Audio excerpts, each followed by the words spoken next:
साला कर क्या रहा है यहाँ पे?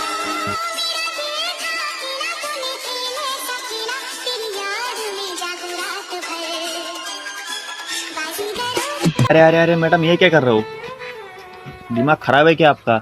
हाँ, इतना छोटी छोटी सोच है आपका, इतना छोटी सोच। आपके लिए मैं बड़ा कुछ इंतजाम करता हूँ, रुको। बड़ा कुछ ना ये करो रे, बड़ा वाला कुछ लाओ उसके लिए। अबे साले। हाँ, ये सही रहेगा। अब ये एकदम जाएगा अंदर तो सब बाहर निकल आएगा।